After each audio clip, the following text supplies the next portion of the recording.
Hey there friends, welcome back to Botanic Haven, your go-to channel for everything gardening, plant care and creating those gorgeous green spaces both inside your home and out in your yard. I'm so glad you're here today because we're diving into something that really separates the patient gardeners from the rest of us. Those incredible plants that take the absolute longest journey from seed to harvest. You know, there's something almost magical about committing to a plant that won't reward you for months, sometimes even years. But when that moment finally comes, it's like nothing else in the world of gardening.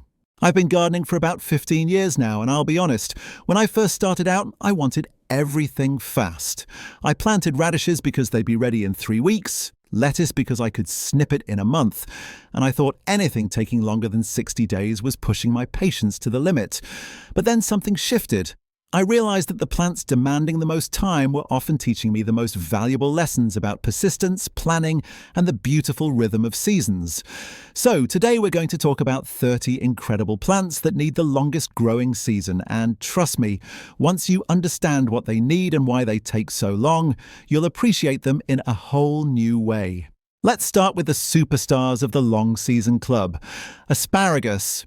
If you've never grown asparagus, you might not realize that this perennial vegetable is basically a 3-year commitment before you get your first real harvest. Year 1, you plant the crowns and let them establish. Year 2, you resist the urge to cut those beautiful spears because the plant needs to build its root system. Year 3, finally, you get to harvest for a few weeks. But here's the kicker. Once established, an asparagus bed can produce for 20 years or more.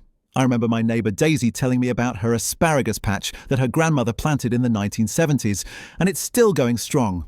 That's the kind of legacy gardening we're talking about here. Artichokes are another fascinating long-season plant, especially if you're growing them in cooler climates where they're treated as annuals rather than perennials.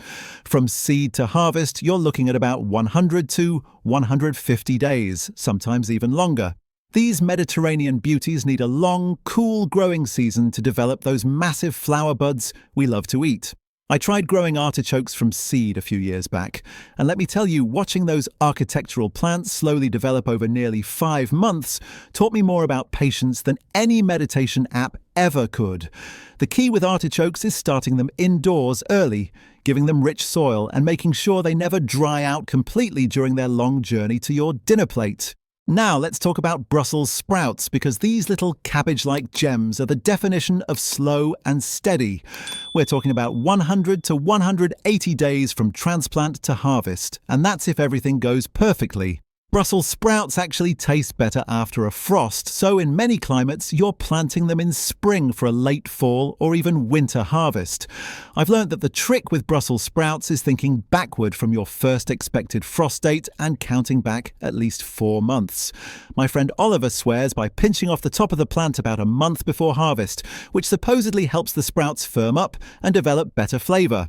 I've tried it both ways, and honestly, he might be onto something. Celery is one of those vegetables that most people never consider growing because, frankly, it's a demanding diva of the garden.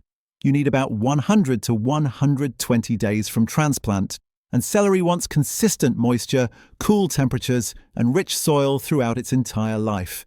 If it gets stressed by heat or drought, it becomes bitter and stringy faster than you can say, Bloody Mary.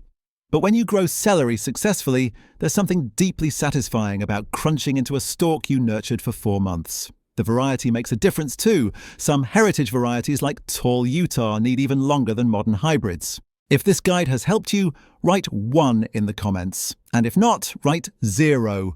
This way I'll know which tips are most useful for your garden. Leeks are the sophisticated cousins of onions, and they absolutely refuse to be rushed. From seed to harvest, you're looking at anywhere from 100 to 120 days, sometimes stretching to 150 for larger varieties. The beautiful thing about leeks is that they're incredibly cold hardy, so you can plant them in spring and harvest well into winter, even through snow in many climates. I started growing leeks after visiting a farmer's market where this elderly gardener named Rose told me they were her secret weapon for winter soups. She wasn't wrong. The technique of hilling soil up around the stems as they grow to blanch them and create that tender white portion takes time and effort, but the sweet, mild flavour you get is worth every bit of work. Onions from seed, particularly the long day varieties needed for northern gardens, require about 100 to 175 days to reach full size. What makes onions fascinating is that their growth is triggered by day length, not just time. Long day onions need 14 to 16 hours of daylight to form bulbs, which is why timing is everything. I learned this the hard way when I planted onions too late one spring, and instead of nice fat bulbs, I ended up with thick green stalks and tiny disappointed onions that never sized up. Now I start my onion seeds indoors in late winter, transplant them out as soon as the soil can be worked, and give them that full, long season they're begging for. Parsnips are probably one of the most underappreciated long-season root vegetables out there. These sweet, nutty roots need about 100 to 120 days, and like Brussels sprouts, they actually improve with cold weather. The starches convert to sugars after frost, making them incredibly sweet. The challenge with parsnips is that their seeds have a short viability period and can be slow to germinate, sometimes taking 3 weeks. I always soak my parsnip seeds overnight before planting and keep the soil consistently moist during that long germination period. My friend Ivy plants radishes in the same row as markers because they sprout quickly and mark where the slow parsnips are coming up, which is honestly brilliant. Peppers, especially the hot varieties, can take an extremely long season. While sweet bell peppers might be ready in 70 to 90 days from transplant, super hot peppers like ghost peppers, scorpions, and reapers can take 100 to 150 days or more. These tropical plants need warm soil, warm air, and a long growing season to develop their full heat and flavour. I start all my pepper seeds indoors under lights in late winter, give them bottom heat to encourage germination, and don't even think about moving them outside until nighttime temperatures are consistently above 55 degrees. The wait for superhots is intense, but that first harvest, when you've got dozens of wickedly hot pods ripening on a plant you started 5 months earlier, is absolutely thrilling. Pumpkins and winter squash are the giants of the long-season garden. Depending on variety, you're looking at 90 to 130 days from planting to harvest, with some heirloom varieties pushing even longer. I grew a variety called Long Island cheese pumpkin one year that took nearly 140 days, but the deep orange sweet flesh was incredible for pies. The key with pumpkins and winter squash is giving them space. These vining plants can take over huge sections of garden, and making sure they have rich soil and consistent water during their long growing season. I've learned to mark my calendar for when to plant based on my first fall frost date, counting backward to make sure the fruits have time to fully mature and cure on the vine. Rutabagas are another root vegetable that laughs at quick-growing crops. These sweet, golden-fleshed roots need about 90 to 120 days, and they're best planted for fall harvest. Rutabagas handle cold weather beautifully and actually develop better flavour when they mature in cool temperatures. I plant mine in midsummer for harvest in late fall, and they store incredibly well in a cool basement or root cellar. There's something wonderfully old-fashioned about growing rutabagas. They connect you to generations of gardeners who relied on these long-storing, cold, hardy vegetables to get through winter. Salsify and scorzonera are two incredibly underutilized vegetables that both require long seasons, about 100 to 120 days. These root vegetables, sometimes called oyster plant because of their supposedly oyster-like flavor, are practically forgotten in modern gardens. I discovered them through an heirloom seed catalogue and decided to try them on a whim. They're not the prettiest plants while growing, and they do take patience, but the tender, delicate roots have a unique flavour that makes them worth the wait. They're also incredibly cold hardy and can be left in the ground and harvested throughout winter in many climates. Sweet potatoes are tropical plants that need about 100 to 120 days of warm weather, which makes them challenging in northern climates. Unlike regular potatoes that appreciate cool weather, sweet potatoes want heat from start to finish. I grow them by planting slips, the sprouted shoots from sweet potato roots, in late spring after the soil is thoroughly warm. They need loose, well-drained soil and consistent watering. The waiting game with sweet potatoes is tough because you can't see what's happening underground, but when you finally dig them up in fall and find beautiful orange roots, it's like discovering buried treasure. Tomatoes, particularly the large heirloom varieties, can need extremely long seasons. While cherry tomatoes might start producing in 60 days from transplant, big beefsteak varieties and many heirlooms need 80 to 100 days or more. I grow a variety called Mortgage Lifter that takes about 90 days, and the massive 1 to 2 pound fruits are worth every day of waiting. The key with long-season tomatoes is starting them indoors early enough, providing support as they grow and being patient as they set and ripen fruit. I've learned that rushing tomatoes outdoors before the weather is truly warm just sets them back and doesn't save any time in the long run. Celeriac, also called celery root, is like celery's quirky underground cousin. This gnarly root vegetable needs about 100 to 120 days from transplant to develop those baseball-sized roots. Celeriac has similar requirements to celery: consistent moisture, cool weather, and rich soil. But instead of stalks, you're growing it for the bulbous root that tastes like concentrated celery. I use it in soups, gratins, and roasted vegetable medleys. It's not the prettiest thing when you pull it from the ground, all covered in soil and sporting wild roots. But once cleaned and cooked, it's absolutely delicious and worth the 5-month journey. Chicories, including radicchio and endive, often need long seasons, especially the varieties grown for fall and winter harvest. Many chicories need 90 to 120 days, and some are sown in summer for harvest the following spring. I grow a variety called Palarosa radicchio that takes about 100 days and needs to be planted in midsummer, so it matures in cool fall weather. The bitterness that chicories develop is actually enhanced by cold temperatures, and watching these plants slowly form their tight heads over months of changing seasons is a lesson in plant adaptation and timing. Cauliflower can be surprisingly demanding in terms of season length. While some fast varieties claim 60 days, most good cauliflower takes 75 to 100 days or more, and that's from transplant, not seed. Cauliflower is notoriously picky about temperature. Too hot and it buttons up or becomes bitter, too cold and it grows slowly or not at all. I've had my best success with fall cauliflower, planting transplants in midsummer for harvest in fall when temperatures cool down. The variety matters too. Some types like Snowball are faster than others, while specialty colours like purple or orange varieties often need longer seasons. Chinese cabbage, particularly the heading types like Napa cabbage, typically needs 70 to 90 days but can stretch to 100 or more for large, perfect heads. These crops are traditionally grown for fall harvest, planted in midsummer so they mature in cool weather.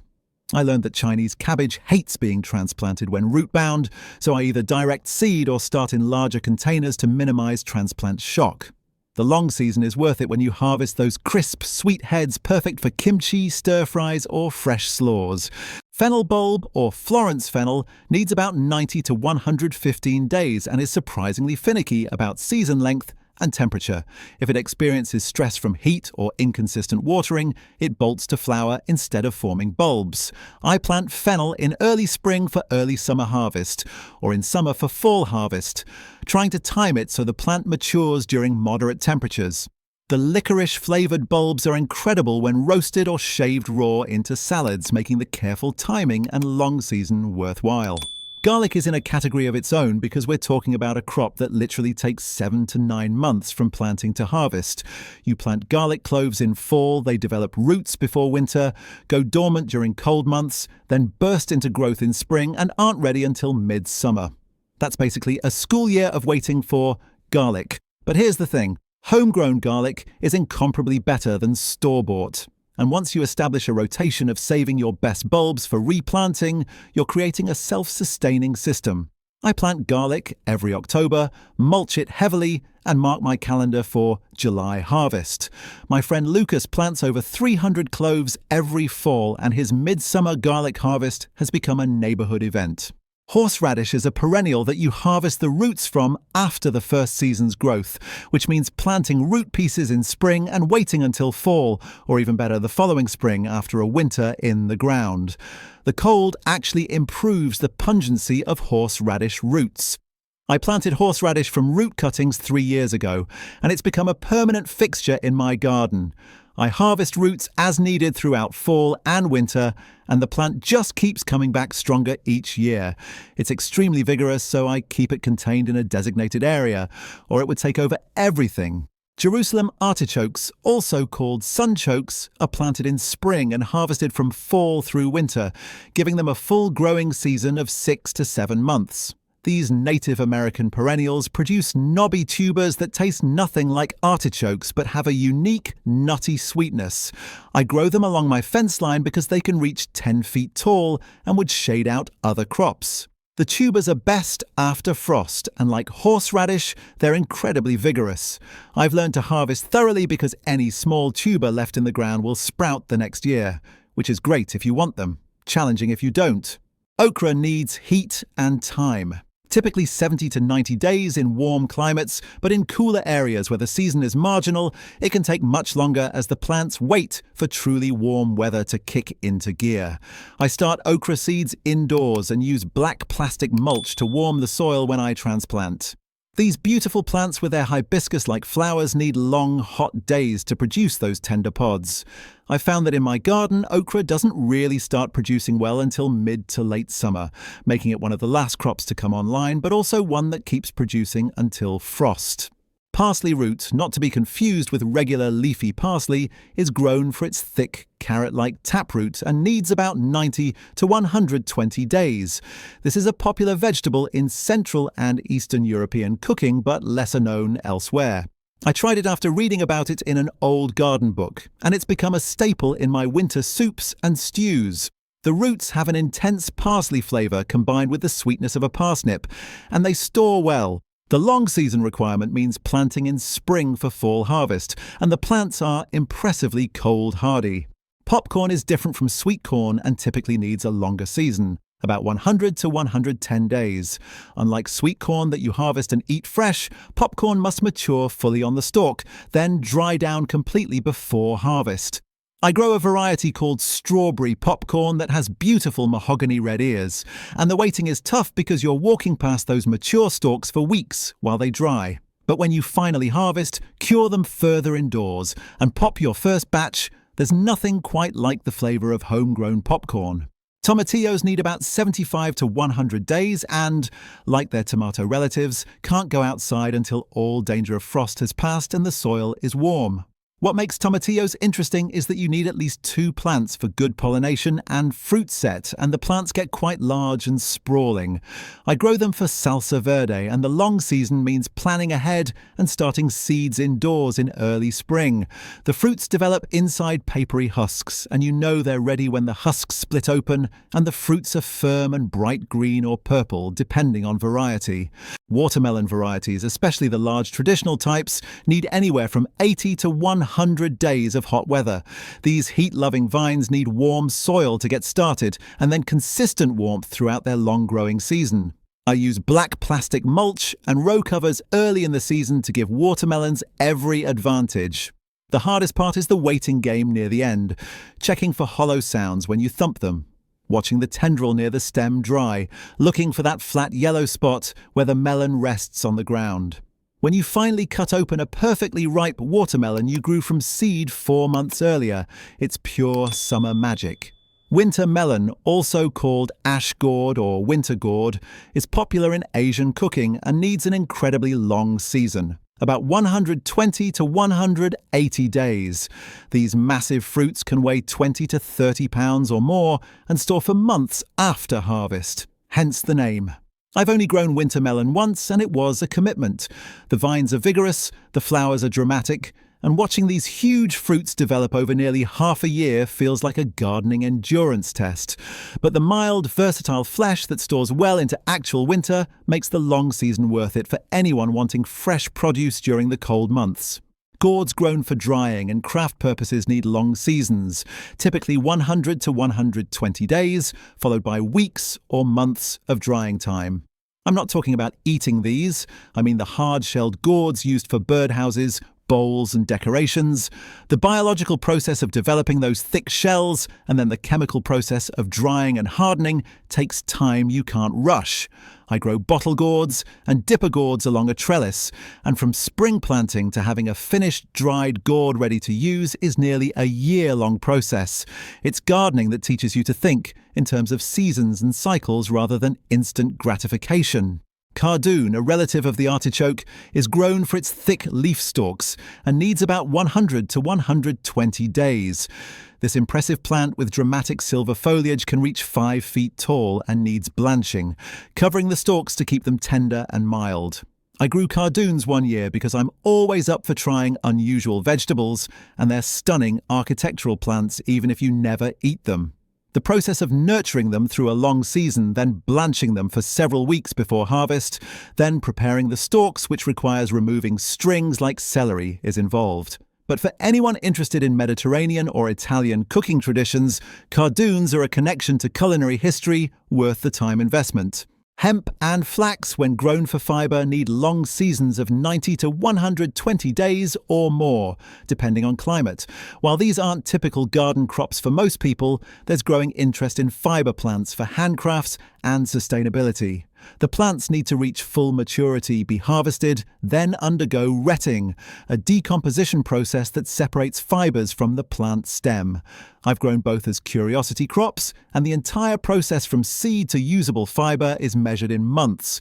It's a fascinating glimpse into how our ancestors produced textile fibres, and a reminder that many of the materials we take for granted require extensive time and processing.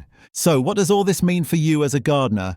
Growing these long-season plants requires planning, patience, and a different mindset than the quick crops we're used to. You need to think about your first and last frost dates, understand your actual growing season length, and work backward from harvest to determine planting times. Many of these crops need to be started indoors weeks before your last frost, which means setting up growing lights and dedicating indoor space to seedlings. It means marking your calendar with planting and harvesting dates months apart. It means accepting that you're making a commitment to these plants that won't pay off immediately. But here's what I've learned over years of growing long-season crops. They teach you to be present in the garden. You can't just plant and forget them. You're checking on them regularly, adjusting care as they move through different growth stages, protecting them from pests and diseases, and watching subtle changes over weeks and months. You develop relationships with these plants. That asparagus bed becomes part of your spring ritual. Those garlic plants you mulched in October become old friends when you see their shoots in March. The tomato plants you started in February become like children you're nurturing through summer. Long-season plants also connect you to the rhythm of the year in ways that fast crops don't. You're aware of day length when you plant onions. You're conscious of first frost dates when you plant Brussels sprouts. You're tracking heat units when you grow peppers. You're living with the seasons rather than fighting against them. In our modern world, where we can buy any vegetable any time of year, growing plants that demand you respect their natural cycles is actually quite radical. There's also something to be said for the quality and flavour of crops given time to develop properly. Those parsnips sweetened by frost, that garlic cured for months, those watermelons that ripened for 100 days in summer sun, they taste different than anything you can buy. They taste like patience. They taste like paying attention. They taste like being willing to wait for something good. If you're new to gardening, I wouldn't necessarily recommend starting with the longest season crops. Build your confidence with quicker crops first. But once you've got a few seasons under your belt, I'd encourage you to try at least 1 or 2 long season plants. Start with something relatively forgiving like winter squash or leeks.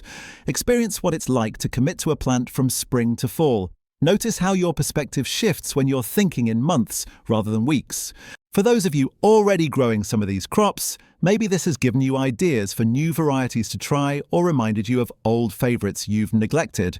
There's always something new to learn in gardening, and the plants with the longest seasons often have the deepest lessons to teach. They humble you. They slow you down.